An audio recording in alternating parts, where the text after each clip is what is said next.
sa demo, hindi pwedeng patamaan ito. Dito lang muna. Tsaka wag na wag mo ididiin sa lubong. Sabay. Hawak sa leg. Control. Yan. Suntok ng bira dito. Ang iniisip nila, bakit walang finishing?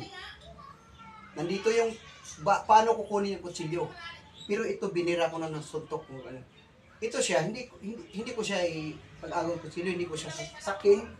Ang importante ko lang, ligtas ako sa pag-rescue. Ilalak ang kamay dito sa liig. Itong dandaan, kita ko sa inyo. Yan. Kontrolado.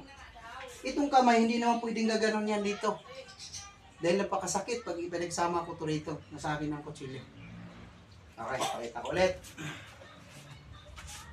Video mabilis. Yan. Control. Kailangan tuhod nakaikot. Ha? Wala pa akong binira doon na suntok. Ang gusto ko lang makumakaagaw yung kutsilyo. Yan ako, saksak. Yan. Inatras ko yung paa ko.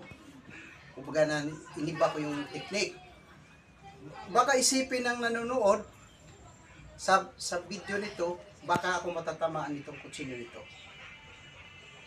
Pag blocking ko dito, pasalubong, mayroon na siya agad injury.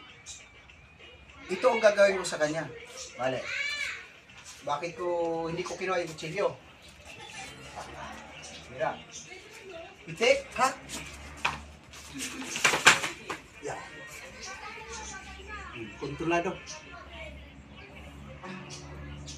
Yan, hagis. Talaga daw, kunyari. Baka wala ba? Iwalay ka. Kontrolado. Ang control dito, ituro ko sa inyo. Ito na control. Ang kamay na nakaipit. Dito sa braso. Pag salubungin mo lang ito paakyat, ito paangat. Ibig sabihin salungat siya. Napakasakit yan. Pero dito, kontrolado mo na siya. Kahit ibaba niya, hindi mo ito makakatayo to.